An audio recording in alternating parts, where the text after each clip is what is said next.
আসসালামু আলাইকুম। আশা করি তোমরা ভালো আছো। আজ আমি তোমাদের বাজার অধ্যায় 6 নম্বর ক্লাস নেব। আর 6 নম্বর ক্লাসে আলোচ্য বিষয় হলো একচেটিয়া বাজারে ফার্মের অস্বাভাবিক মুনাফার পরিমাণ নির্ণয়। একচেটিয়া বাজারে ফার্মের অস্বাভাবিক মুনাফার পরিমাণ নির্ণয়। এই প্রশ্নের সমাধান করার আগে প্রথম যে কাজটা আমাদের করতে হবে সেটা কি, খাতায় লিখতে হবে একচেটিয়া বাজার কাকে বলে। যে বাজারে একজন উৎপাদক বা বিক্রেতা থাকে এবং নিকটতম বা পরিবর্তক কোনো দ্রব্য থাকে না, ওই বাজারকে একচেটিয়া বাজার বলা হয়। যে বাজারে, আবার বলতেছি আমি, যে বাজারে একজন বিক্রেতা বা উৎপাদক থাকে এবং নিকটতম বা পরিবর্তক কোনো দ্রব্য থাকে না, ওই বাজারকে একচেটিয়া বাজার বলে। সংজ্ঞা শেষ। এরপরে আমাদের কাজকে প্রয়োজনীয় শর্ত, পর্যাপ্ত শর্ত। তাহলে এই চিত্র অঙ্কন করার ক্ষেত্রে আমার জানতে হবে দুটো শর্ত, প্রয়োজনীয় শর্ত, পর্যাপ্ত শর্ত। প্রয়োজনীয় শর্তটা কি জানি?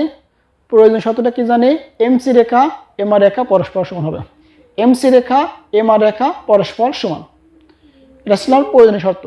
আর পর্যাপ্ত শর্তটা কি ছিল? এমসি রেখা এমআর রেখাকে নিচের দিক থেকে ছেদ করে উপর দিকে উঠবে। এই দুইটা শর্ত যে বিন্দুতে মিলিত হবে ওই বিন্দুকে বলা হয় ভারসাম্য বিন্দু। তাহলে অবশ্যই আমি লিখছি এখানে যে প্রয়োজনীয় শর্ত এমসি রেখা এমসি সমান এমআর, পর্যাপ্ত শর্ত এমসি রেখা এমআর রেখাকে নিচের দিক থেকে ছেদ করে উপরের দিকে উঠবে।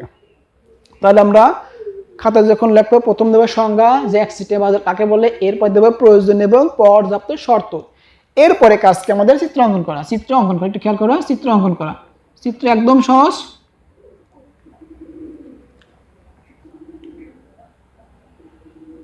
একটু মনোযোগ দাও। চিত্র একদম সহজ, কিন্তু তোমরা কঠিন বানিও না। এটা এমসি রেখা, এটা এ আর রেখা, এ আর রেখা নিচে অবস্থান করবি, এম আর রেখা, এটা ভারসাম্য বিন্দু। একটু মনোযোগ দাও, এটা ভারসাম্য বিন্দু কিন্তু, কারণ এমসি রেখা এম আর রেখা পরস্পর যে বিন্দুতে ছেদ করে ভারসাম্য বিন্দু। যেহেতু এটা আমার অস্বাভাবিক মুনাফা, সেও তোমার এ আর রেখার নিচে, এ আর রেখার নিচে, এ আর রেখার নিচে এসি রেখা অবস্থান করবে। তোমার এটা জানতে হবে। আবার বলতেছি, এইটা তোমাকে জানতে হবে যে যদি অস্বাভাবিক মুনাফার পরিমাণ নির্ণয় করতে বলে, তাহলে এ আর রেখার নিচে এসি রেখা অবস্থান করবে। এই যে এ আর রেখা, এটা আমার এ আর রেখা, এ আর রেখার নিচে কিন্তু এসি রেখা অবস্থান করছে, অবশ্যই এটা জানতে হবে। আর স্বাভাবিক মুনাফার ক্ষেত্রে এসি রেখা এ আর রেখা একই মিলে থাকবে, আর লোকসানের ক্ষেত্রে এসি রেখাটা এ আর রেখার উপরে অবস্থান করবে। এই তিনটা বিষয় তোমাকে অবশ্যই মনে রাখতে হবে, তাছাড়া কিন্তু তুমি চিত্র অঙ্কন করতে পারবে না। আর চিত্র অঙ্কন করতে না পারলে কিন্তু ব্যাখ্যা সঠিক হবে না, আর ব্যাখ্যা সঠিক না হলে মার্ক ফুল পাওয়া যাবে না। এই দিলাম, এটা এফ ই, এটা এফ দেই, এটা এফ বিন্দু, এটা আমার জি বিন্দু। চিত্র অঙ্কন করা শেষ। এটা পি, এটা পি নোট দিই। ও উৎপাদনের পরিমাণ, অক্ষ দিলে এক্স, অক্ষ দিলে ওয়াই। তোমরা এক্স অক্ষ না দিলে কোনো সমস্যা নাই, তুমি মনে করে দাম দিলাম, এটি উৎপাদনের পরিমাণ দেবো, এতে কোনো আপত্তি কিন্তু নাই। তুমি যেটা দিও ওটাই কিন্তু হবে। এটা এক্স অক্ষ, এটা আমার ওয়াই অক্ষ। এক্স অক্ষে উৎপাদনের পরিমাণ, উৎপাদনের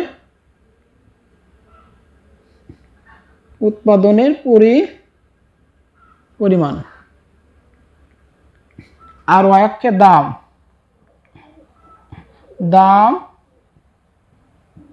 আয় আর ব্যয়।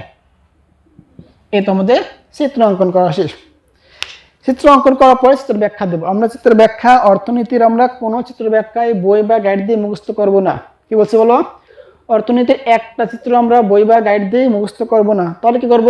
চিত্র আমি যা অঙ্কন করব এই কতটুকুই লিখবো। চিত্র আমি যা অঙ্কন করছি এই কতটুকুই লিখবো। আমাদের 1 মার্ক ইনশাল্লাহ আমরা কম পাবো না, কিন্তু 1 মার্কও কম পাবো না। তাহলে আমরা চিত্র ব্যাখ্যা দিই। চিত্র ব্যাখ্যা, নোট নাও, খাতা নাও, নোট নাও, নোট করো। চিত্র ব্যাখ্যা, চিত্রে ও এক্স অক্ষে, নোট করো, চিত্রে ও এক্স অক্ষে উৎপাদনের পরিমাণ, ও ওয়াই অক্ষে দাম, আয়, ব্যয় নির্দেশ করে।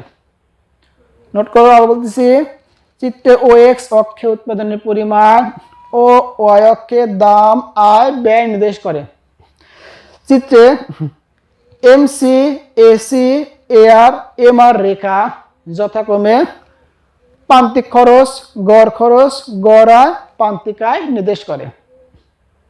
চিত্রে ই বিন্দুতে এমসি, এমআর পরস্পর সমান, যা ভারসাম্যের প্রয়োজনীয় শর্ত পালন করে, এবং এমসি রেখা এমআর রেখাকে নিচের দিক থেকে ছেদ করে উপর দিকে উঠছে, যা ভারসাম্যের পর্যাপ্ত শর্ত পালিত হয়। তাহলে এটা কিন্তু আমার ভারসাম্য বিন্দু। তাহলে চিত্রের ব্যাখ্যা শেষ। এরপরে কাজকে আমাদের গাণিতিক ব্যাখ্যা। তাহলে মুনাফার পরিমাণটা যদি ধনাত্মক হয়, তাহলে বুঝবো আমার সার্বিক মুনাফা অর্জিত হয়েছে। তাহলে আমরা তোমাদের একটা কথা বলি, অবশ্যই 6 নম্বর ক্লাস দেখার আগে বিগত 5টি ক্লাস অবশ্যই দেখবে। কারণ তুমি যদি বিগত 5টি ক্লাস দেখতে না পারো, 6 নম্বর ক্লাসটা হুট করে দেখলে তোমার কাছে কিন্তু আনইজি বা একটু কঠিন মনে হতে পারে। এই জন্য বলতেছি তোমরা অবশ্যই 6 নম্বর ক্লাস দেখার আগে বিগত 5টি ক্লাস দেখে নেবে।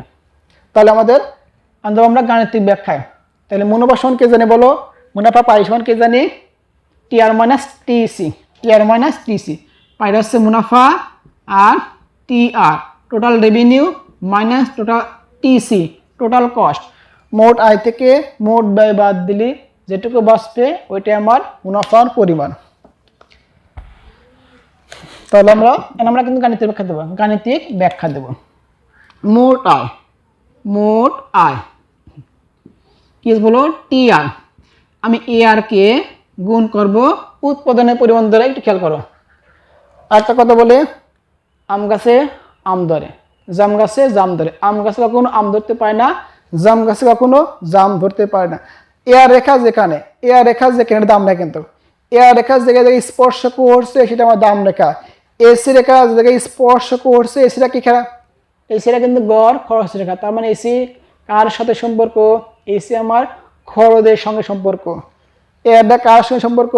এটা কিন্তু আমার দামের সাথে সম্পর্ক বা আয়ের সঙ্গে সম্পর্ক।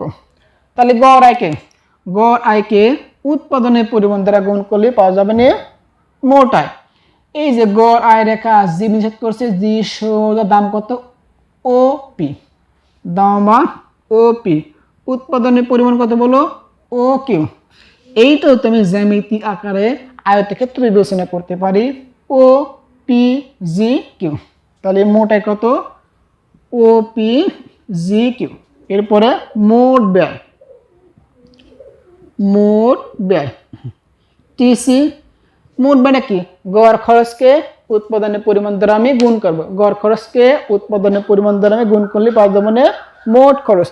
তাহলে কত? গড় খরচকে, এই যে গড় খরচ রেখা ছেদ করছে এফ বিন্দু, তাহলে এফ সোজা দাম কত? P not.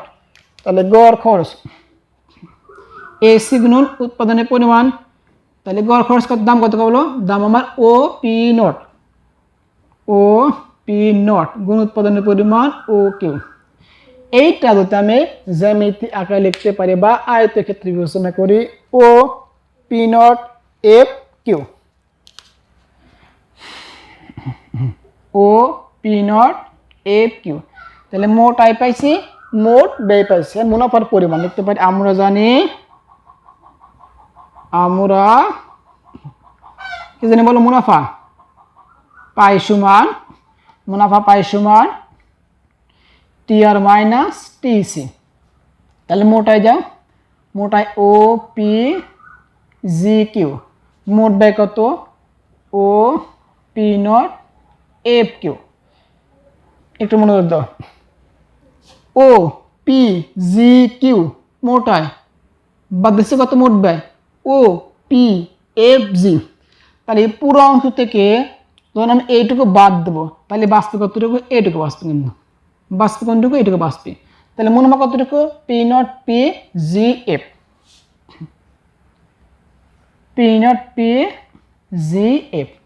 যেহেতু ধনাত্মক বাড়ছে, অবশ্যই এটা আমার কি অস্বাভাবিক মুনাফা নির্দেশ করে। আশা করি তোমাদের একচেটিয়া বাজারে অস্বাভাবিক মুনাফার পরিমাণ চিত্রের সাহায্যে নির্ণয় করা ইনশাল্লাহ কোনো সমস্যা হবে না।